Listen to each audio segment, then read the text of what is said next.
Corporate megastores are spending millions lobbying DC politicians on one-sided policies that send small businesses tumbling. They want to enact harmful credit card mandates that take resources away from your local credit union and community bank, leaving Main Street businesses with less access to credit, making it harder for your family to pay for everyday goods like gas and groceries. Tell Congress to guard your card and oppose the Durbin-Marshall credit card mandates. Paid for by Electronic Payments Coalition. Frequency Podcast Network. Stories that matter, podcasts that resonate. Is it time to abolish the temporary foreign worker program? There are calls from some federal and provincial politicians to get rid of it as the country sees shifting unemployment numbers. Stats show Canada lost 66,000 jobs in August, pushing the unemployment rate to 7.1%, with youth unemployment more than double the national average, coming in at 14.5%. Conservative leader Pierre Poilievre is calling on the feds to scrap the temporary foreign worker program for all employers except for those in the agriculture sector. Liberals have to answer, why is it that they're shutting our own youth out of jobs and replacing them with low-wage temporary foreign workers from poor countries who are ultimately being exploited? And he has some provincial allies like BC Premier David Eby, who says the program should be shut down or significantly overhauled.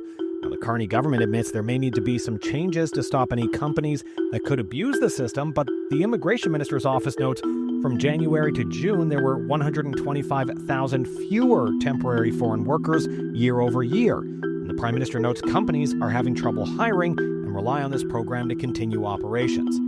So what's really going on with the labor market, and are foreign workers to blame for young people not getting jobs?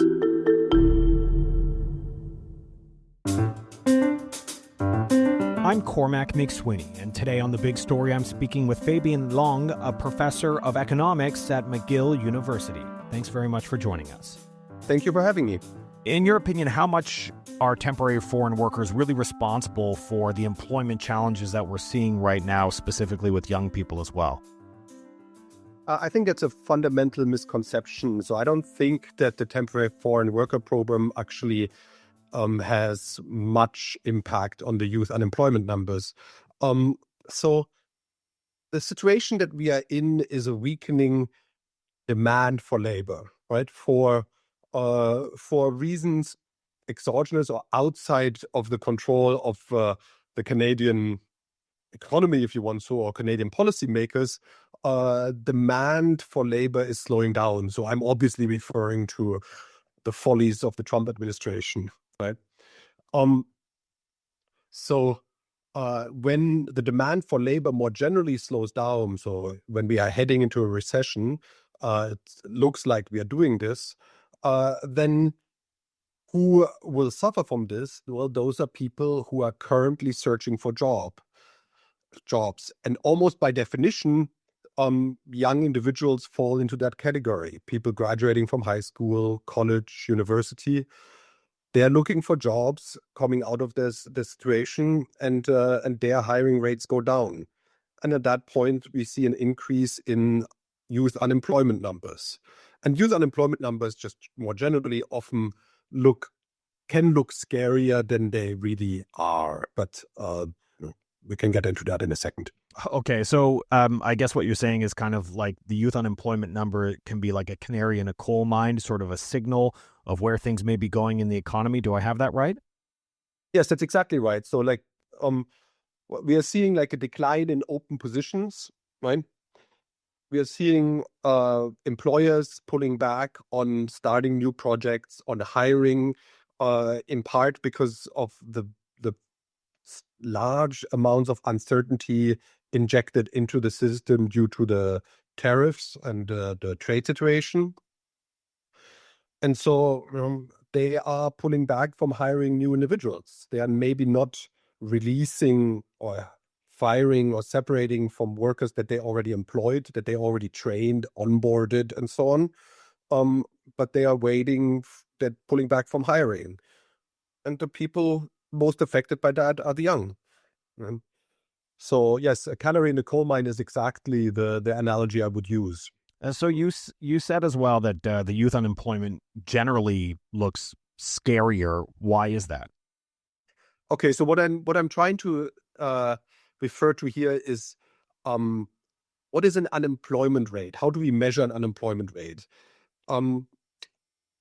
Labor economists will essentially survey individuals. They will ask them, have you been working last week?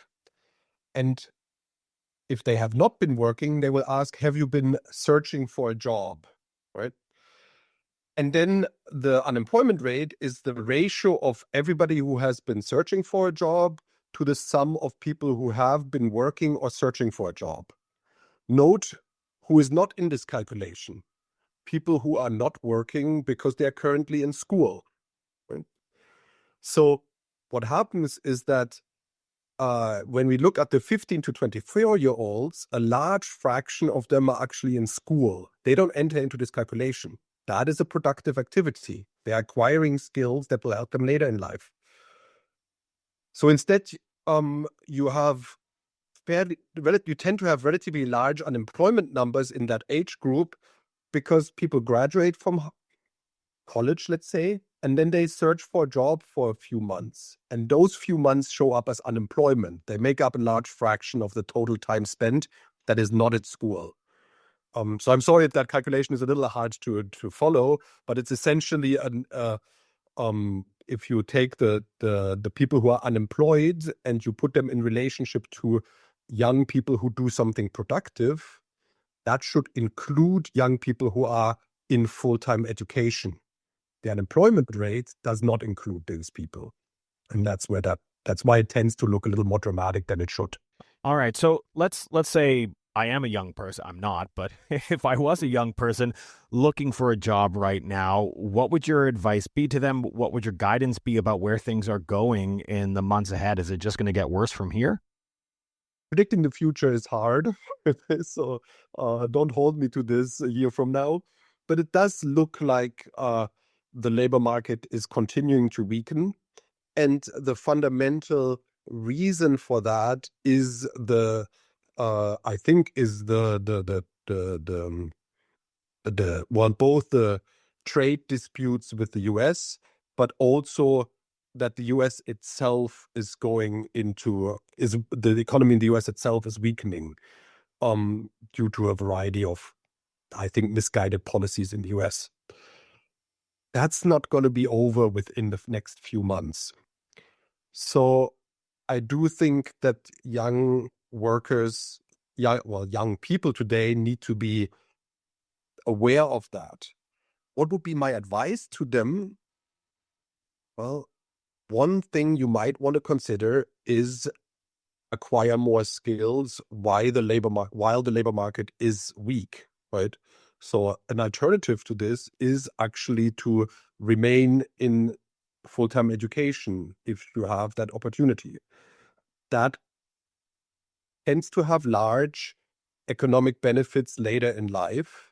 And it's a very productive activity to engage in at a time that the labor market is weak. Because that is one advice that not everybody can take, right? Not everybody is in the situation that they can have the choice to do that, but some might be. More on the big story in just a moment with Fabian Lange, a professor of economics at McGill University.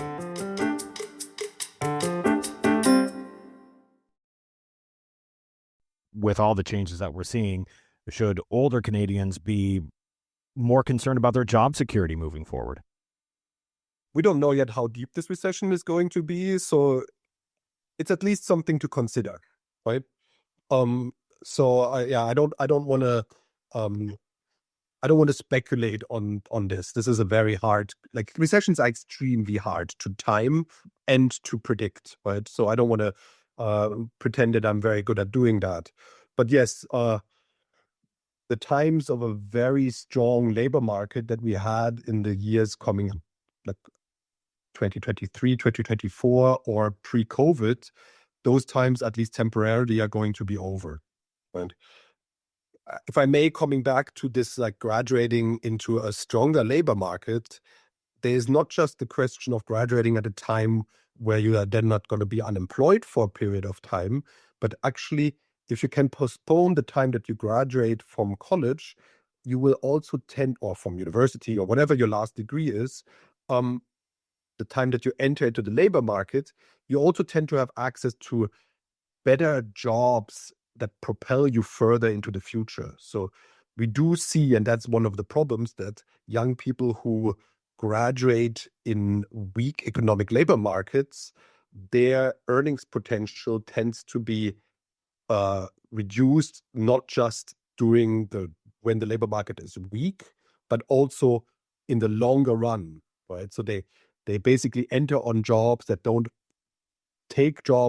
offer them as many advancement possibilities, right? The job ladder is weaker. So that's another argument to maybe time your entry into the labor market appropriately. So let's just say we shut down the temporary foreign worker program. What would that mean for the labor market and the economy? How important is our TFWs for our functioning economy? I mean, Canada is a relatively small economy, right? The temporary foreign worker program can be helpful for filling positions that firms can have difficulties filling, maybe because the particular skill profile is not available. It is not huge compared to the size of the Canadian economy, and there was a bit of a bulge coming into the between 2011 and maybe 2021, 2022, but it has been shrinking in the last year, actually. I don't think that there would be large benefits from closing down this particular avenue of migrating into Canada. Overall, I think Canada has lots to gain from remaining an open society that attracts people from around the world. And if we want to have, a vibrant economy, kind of a Fortress Canada type mentality is the wrong direction to go into. I think even if it is the flavor of the moment in populist circles, or whoever wants to advance that across the world, I think it's a bit, you're shooting yourself in your own foot. And that's basically where these arguments are coming from.